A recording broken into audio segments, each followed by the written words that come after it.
Recently, the Thai military cracked down on Cambodian scam compound, and what they found was shocking. Inside was mocked police stations, full backdrops, uniforms, call scripts, and even lists of targeted victims. This was a staged operation, and once you understand that, you'll realize why the old advice about scam calls is starting to fail. Most people think they won't fall for scam because they are careful. They check the caller IDs, they listen to the accents, they judge how professional the caller sounds, and honestly, I used to believe that too. But here is the hard truth. Being careful is never enough. Modern scams are extremely well prepared, but it doesn't mean that they are perfect. Let's start from the caller ID. People still say the number looks legit, yes, because it's fake. Caller ID can be masked. The number you see is often computer generated. It can look local, match a real government hotline, and even change every call. So if your first line of defense is, I checked the number, I'm sorry, that tells you almost nothing. Then there's accent. Doesn't sound like Singaporean. That used to help, but not anymore. Accents can be trained. Some scams runners are Malaysian and can pass easily. Others are coached for months, and in many cases, the person calling you isn't even willing criminal. They are trafficked or coerced. Accent is familiarity, not proof. Next is professionalism. Very calm, very official, very polite. Here's the thing, professionalism can be rehearsed. Some syndicates now including Singaporeans. Many of them serve the NS. They know how government officers speak, the rhythm, the authority tone. So, sounding professional doesn't mean they are professional. It just means they are studied the role. Now, this is the key point. Even though scams are well prepared, they still performed. The performance cracked when you test the reality instead of surface behavior. This is where I started testing local knowledge, not trivia, but lived familiarity.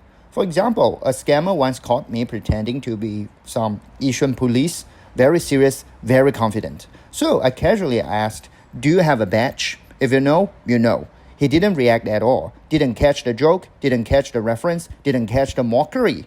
That alone told me he didn't live in Singapore, let alone as a local officer. Another time was even better. Someone called claiming to be from the Ministry of Health, accusing me of spreading false information to the public. Very dramatic. So I asked him, where exactly is the MOH building? After he Google mapped the actual location, he tried to pronounce Orchard Park and failed badly. So I casually said, oh, do you mean Orchard?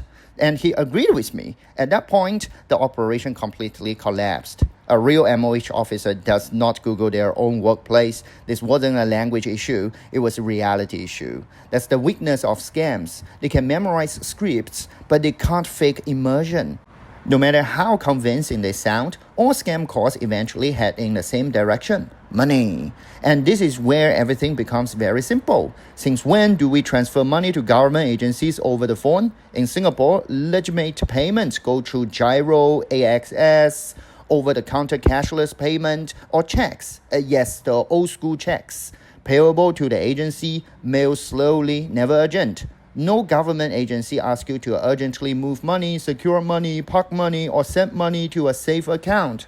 Once money movement enters the conversation, the call is no longer about verification, it's about control. Sometimes scammers pretend to be foreign police, especially Chinese police. Let's be clear, foreign police has zero enforcement authority in Singapore. They cannot investigate you directly, freeze your account, or threaten arrest over a phone call. If any foreign authority were involved, Singapore authorities will be involved first, not random call. Now, here's something I personally do. I use the different alias on different platforms. On TikTok, I'm Ranting Terry. On YouTube, I'm Angry Jerry. On Facebook, I'm Artyun. On Instagram, I'm Chinaman. I once received a scam call where the guy addressed me as Mr. Tune, which is honestly impressive because that sounds like calling someone Mr. Chinaman. It instantly told me where my data came from, and also that the caller has zero cultural awareness. The worst scenario is when a scammer uses your passport name. That's no longer random crime. That suggests serious data leakage from authority or semi-state entities like telecom providers. At that point, it's not about being careful, it's about systematic risk. So, how do you really identify a scam call? Don't rely on one sign. Look for structural cracks. Scammers don't fail because they sound fake. They fail because they don't truly belong in the system they are pretending to present. If you are encountered scam calls before, I'd love to hear how you spot them. And let's compare the notes. Because scam evolve and so should we.